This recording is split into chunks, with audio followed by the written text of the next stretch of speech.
and what is craft? What is the differentiate between the two? When we say craft, what comes first into your mind? Is it art? But there is a fine line between arts and craft, which is differentiate them from each other. Let me discuss it. When we say art, art is defined as an expression and application of imagination, feelings, thoughts, ideas, or any human creativity in a visual form having aesthetic and emotional value. It includes painting, sculpture, drawing, photography, architecture, and so much more. A piece of art has an intended meaning that provokes a person's feeling.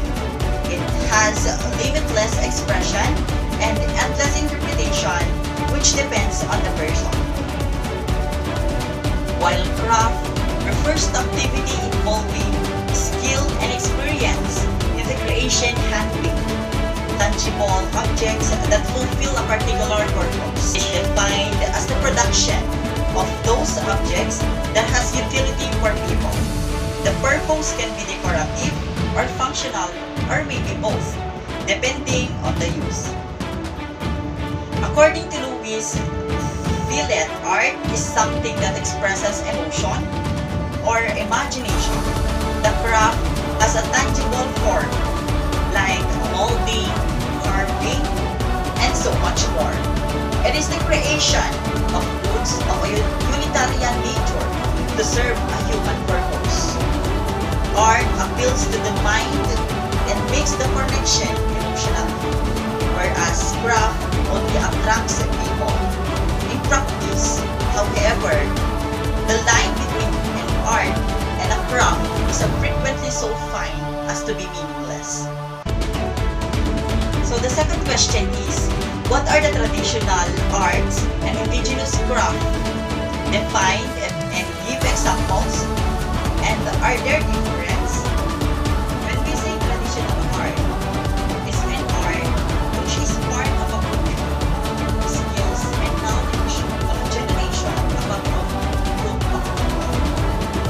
It is an art that is a part of the culture when a group of people, skills and knowledge which are passed down through generation from master craftsmen to apprentices.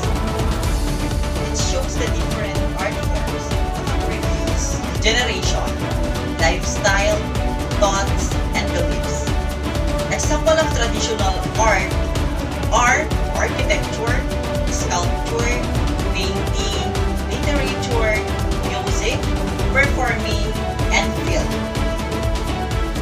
Indigenous craft are products which is bare-handedly made by ethnic or tribal groups. We can say that it describes a person or a community. It is also considered as an identity of a tribe or ethnic groups as an original and authentic treasure, which is incomparable to the other wonders.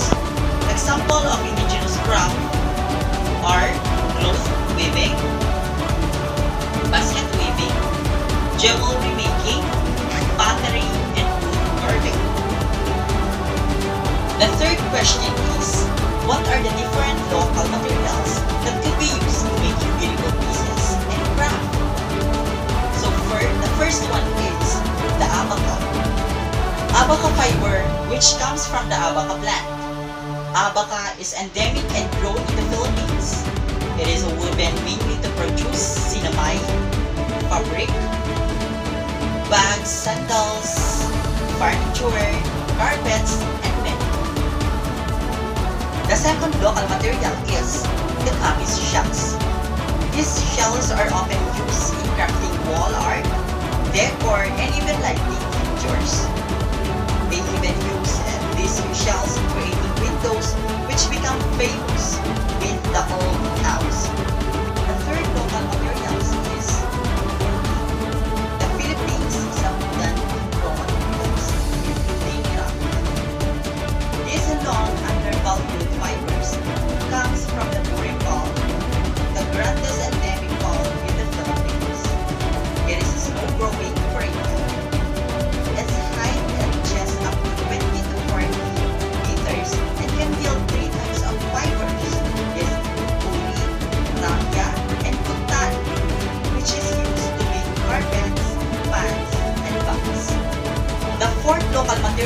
is the bamboo.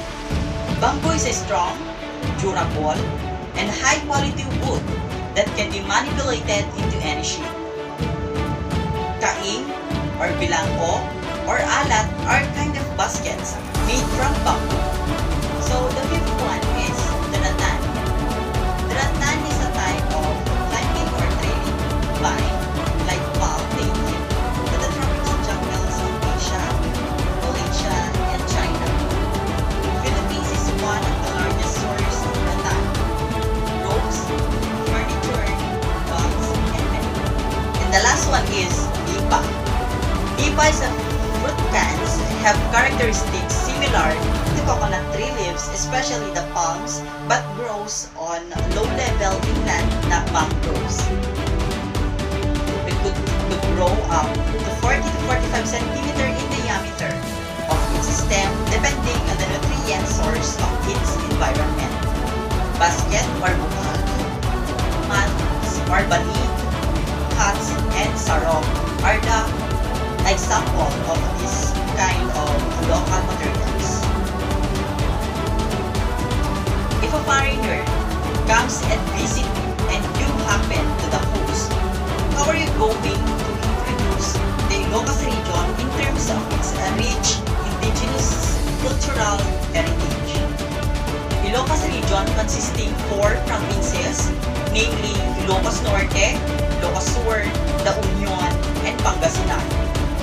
Here in Ilocos Norte, one thing would come up to our mind when it comes to art. It is Abel Iloco or hand-woven cloth. Abel cloth is known for being a fabric so strong and beautiful that it was a major export during the Spanish galleon trade. It is made from yards of cotton or sagut. The different colored yards are arranged in a wooden hand loom to create varied and unique design.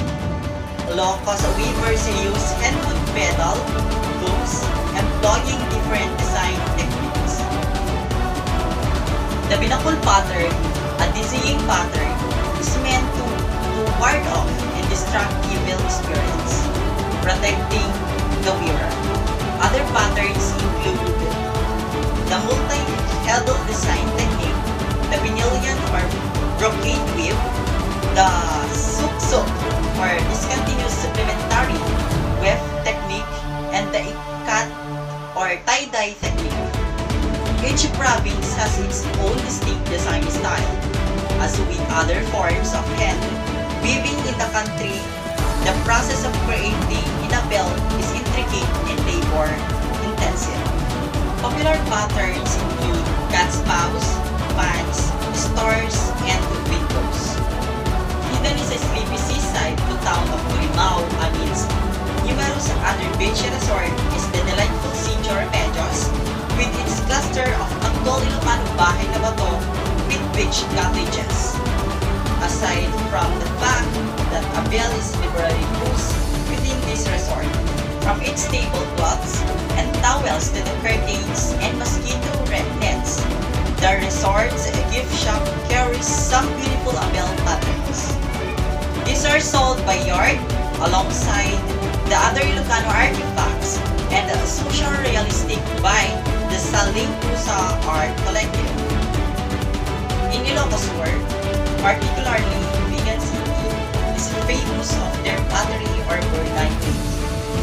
Pottery is an ancient art form, and in Ilocos this is tradition of molding Anglis earthen jars is called Burnay.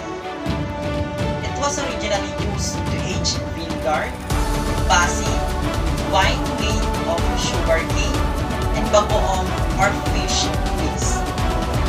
In Vigan, the clay is kneaded by the caramel before it goes to the potter's wheel that is today still spun by hand. These fragile pieces of art combine the elements of earth, water, wind, and fire that only expert at damdamili or potter can only achieve. Burnay are the best buy at Ruby Pottery at Barangay Pagburnayan, where the best potters are located. There is also souvenir shop in RG, pottery and NP jar factory also in Barangay Pagburnay. The barangay itself was named after the name Burnay, which almost the citizens in this barangay are potters. Pangasinan. During the pre-Hispanic period, Pangasinan was recognized as the salt capital of the region. Balinao's smoothly woven balinaw mats and San Carlos bamboo craft are example of arts and craft. Women of different ages weave Bolinao mats in Barangay Salud, Santiago Island of Bolinao, known as Bolinao weavers. Buri or raffia leaves are used to make Bolinao's carpet. Bamboo craft are well known in San Carlos. Basket or bigao, winnowing tray, anduyan, and fan cots or hammocks. Walkers, bookshelves, cabinet, banquito or stool, and many other items have been created using their abilities and imagination. La Union Bamboo Craft. Bamboo crafting is well known in the Uplas, Sudipen, La Union, town of Uplas. Because of its many uses and inexpensive cost of production, it has been a traditional craft employing bamboo as a raw material. This town's rural residents have been both producers and consumers of this product. They've made practical products like chairs, tables, picture frames, lampshades, and basket, as well as ornamental goods like wall decors, table decors, and altar decoration. What are the wood craft and wood carving, the wood oil making, and the other indigenous creative craft that makes Cordillera a tourist destination?